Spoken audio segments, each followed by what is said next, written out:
कि पढ़ाईबा ना जो बचवन के उनके कौन दोष बा।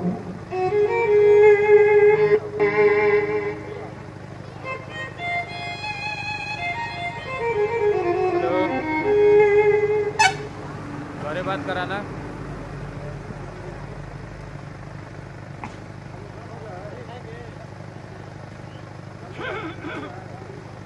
आज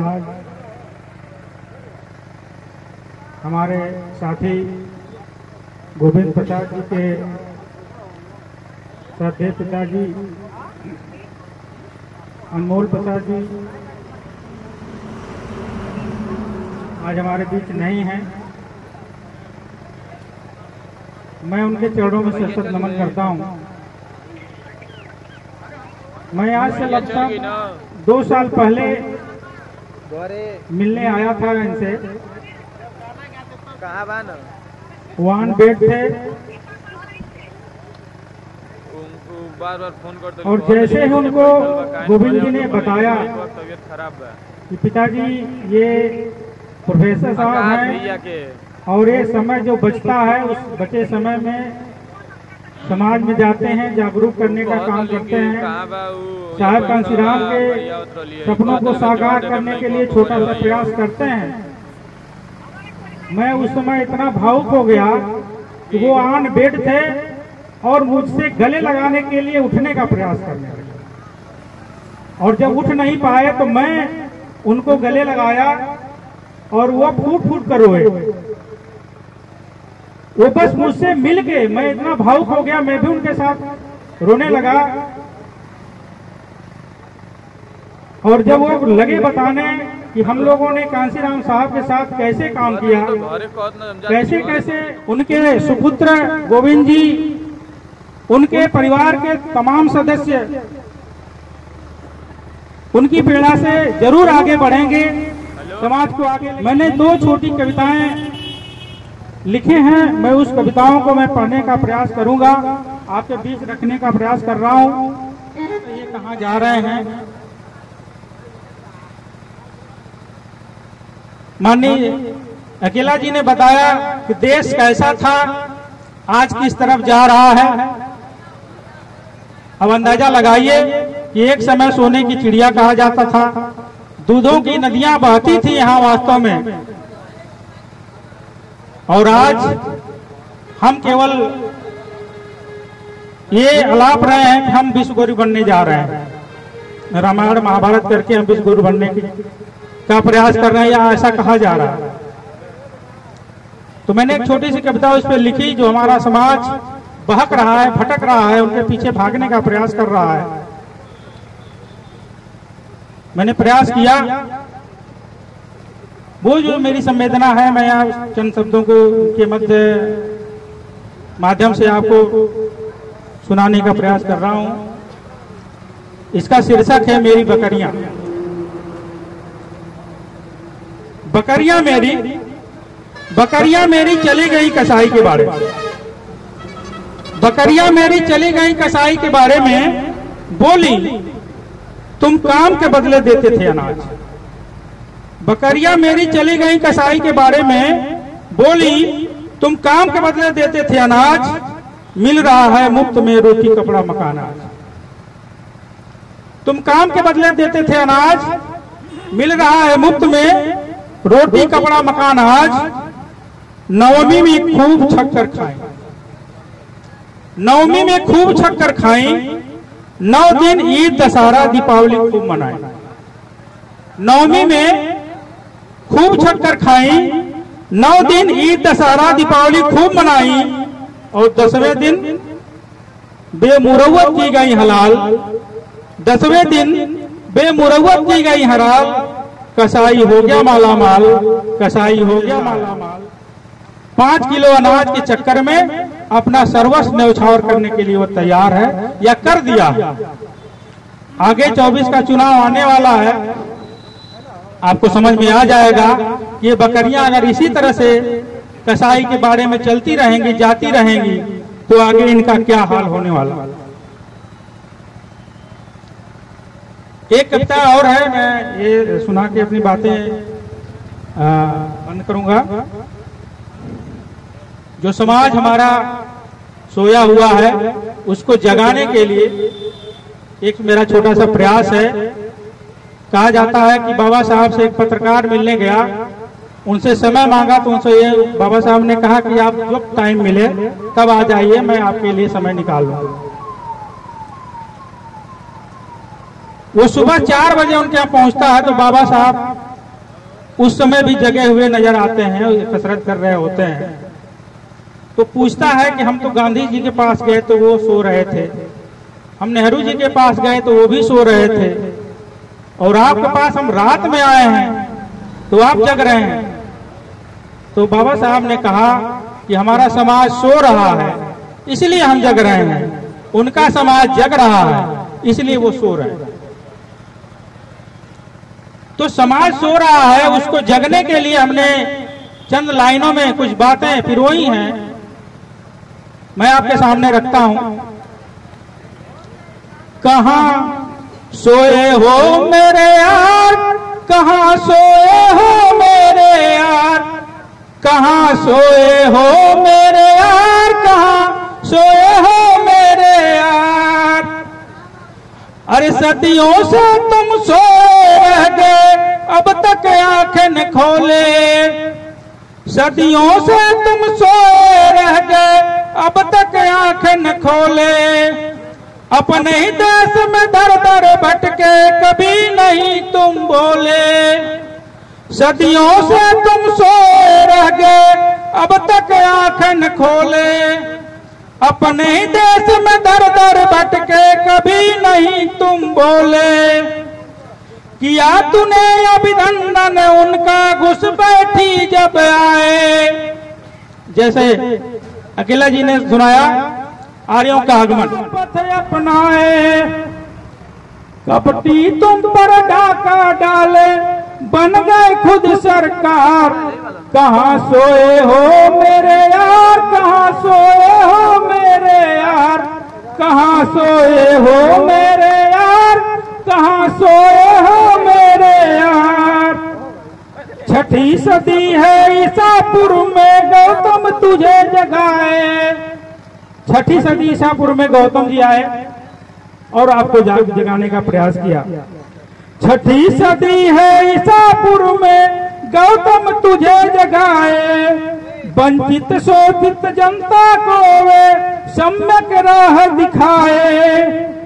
पंचशील त्रिशरण से गौतम अष्टांगिक मार्ग बताए। पंचशील त्रिशरण से गौतम अष्टांगिक मार्ग दिखाए। अरे तेरी समझ में कुछ ना आया, तेरी समझ में कुछ ना आया, रह गए तुम बेकार। कहां सोए हो मेरे यार, कहां सोए हो मेरे यार, कहां सोए हो मेरे यार, कहां सोए हो मेरे यार। 14वीं सदी में पुनः जगाए साहेब संत कबीर। 14वीं सदी में साहेब संत कबीर, तुकाराम, रैदास जैसे महापुरुष आए, हमको जगाने का काम किया। संतो नैया पीछे नदिया डूबी जाए, साहेब कबीर ने कहा। लोग कहे कि वो उल्टा बोल गए क्योंकि उसका व्याख्या करने वाले हमारे विरोधी थे। उसको ये कहते रह गए कि कबीर साहब उल्टा बोले। मुझे कहीं उल्टा दिखाई नहीं देता है। मैं अभी आपको बताऊं कि जब मैंने उसको सोचा कि साहब कबीर उल्टा कैसे बोल सकते हैं, जो सीधा सीधा रास्ता दिखाने वाला उल्टा बोल कैसे सकता है।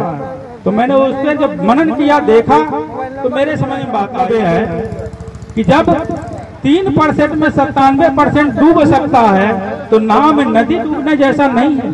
उन्होंने प्रतीकों के माध्यम से हमको समझाने का प्रयास किया था कि नाव में नदी डूब रही है। आज वही हाल यहाँ है। इसलिए मुझे कहना पड़ा कि 14वीं सदी में पुनः जगाए साहेब संत कबीर। फिर भी समझ न तेरे आया फूटी तेरी तकदीर। बड़ी मशक्कत करते रह गए तुकाराम रैदास। याद करिए, आपका गौरवशाली इतिहास चीख चीख कर आपको बता रहा है कि 1818 में एक उदाहरण पेश किए।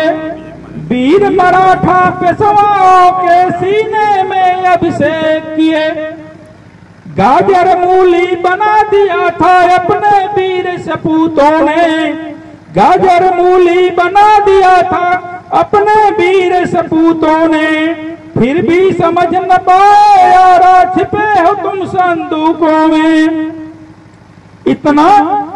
इतना कुछ होने पर भी ना बन पाए पहरेदार, कहाँ सोए हो मेरे यार, कहाँ सोए हो मेरे यार, कहाँ सोए हो मेरे यार, कहाँ सोए हो मेरे यार।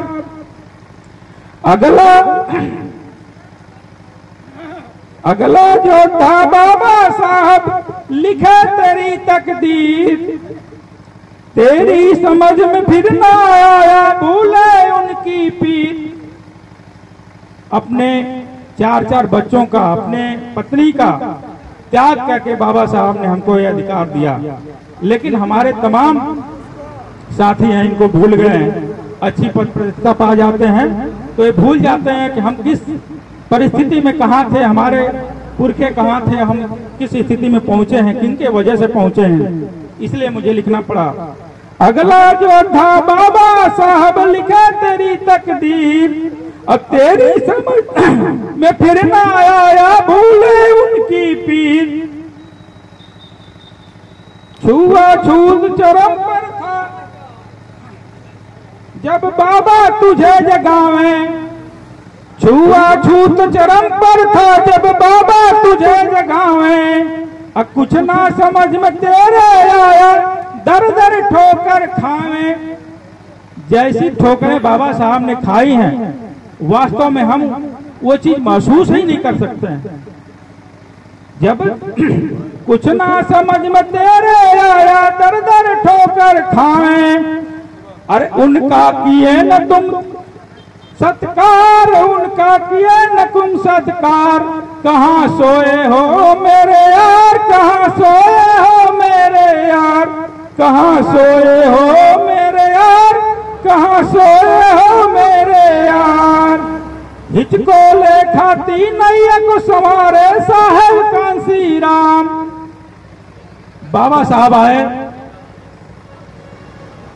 तो वो गौतम बुद्ध को जगाए। बाबा साहब आए तो जो गौतम बुद्ध की विचारधारा मर रही थी उस मरती हुई विचारधारा को आगे बढ़ाने का काम किया। और जब साहेब कांसी राम आए तो बाबा साहब की विचारधारा को आगे ले जाने का काम किया। हिचको ले खाती नैया को समारे साहेब कांसी राम। कुछ समझे कुछ समझ सके ना बिगड़ गए सब काम। कुछ समझे कुछ समझ सके ना बिगड़ गए सब काम। अब तो जागो बरखुरदार, अब तो जागो बरखुरदार। कहाँ सोए हो मेरे यार, कहाँ सोए हो मेरे यार। अगली लाइनें नसीहत के रूप में मैंने लिखने का प्रयास किया है, गौर से सुने। अरे ना जागे तो कुछ न बचेगा, बिकोगे तुम बाजारों में। जो परिस्थिति है, जो लोग सरकारी नौकरी में हैं, धीरे धीरे उनके समझ में आ रहा है, वो नहीं करना चाहते हैं लेकिन मजबूरी में उनको करना पड़ रहा है। इसलिए मुझे कहना पड़ रहा है कि ना जागे तो कुछ न बचेगा, बिकोगे तुम बाजारों में। और जो इज्जत दे दी बाबा, दरअसल दही खा लिए तो गला बैठ गया। ना जागे तो कुछ न बचेगा, बिकोगे तुम बाजारों में। जो इज्जत दे दी बाबा ने बिक जाएगी गलियारों में। अगली पीढ़ी पूछेगी जब तुमसे एक सवाल, और तेरे पास नहीं जब कुछ भी, क्या उनको दोगे जवाब। जब अगली पीढ़ी आएगी, 2 पीढ़ी बाद की पीढ़ी आएगी, ये 24 में ही सब स्पष्ट हो जाएगा कि आप कितना जगह हैं।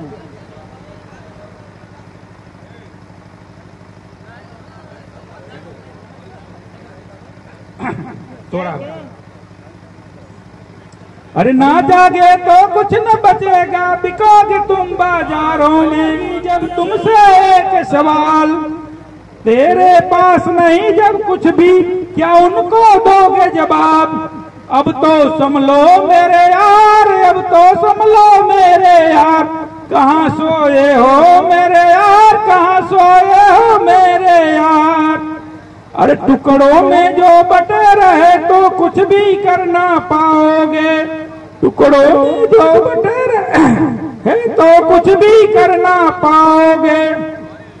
महलों में रहने वाले तुम चैन से ना जी पाओगे। जाति धर्म में बांट बांट कर दुश्मन तुझे सताता है, जाति धर्म में बांट बांट कर दुश्मन तुझे सताता है। तुमको आपस में लड़वा कर गीदड़ शेर सा गुर्राता है। ताकत नहीं है उसके पास, लेकिन हमको आपस में लड़वा कर वो शेर बना हुआ फिर रहा है। तुमको आपस में लड़वा कर गीदड़ शेर सा गुर्राता है। अब तो बहुत हुआ सरकार, अब तो बहुत हुआ सरकार, कहाँ सोए हो मेरे यार, कहाँ सोए हो मेरे यार, कहाँ सोए हो मेरे यार, कहाँ सोए हो मेरे यार। इन्हीं चंद शब्दों के साथ, क्योंकि मेरा गला भी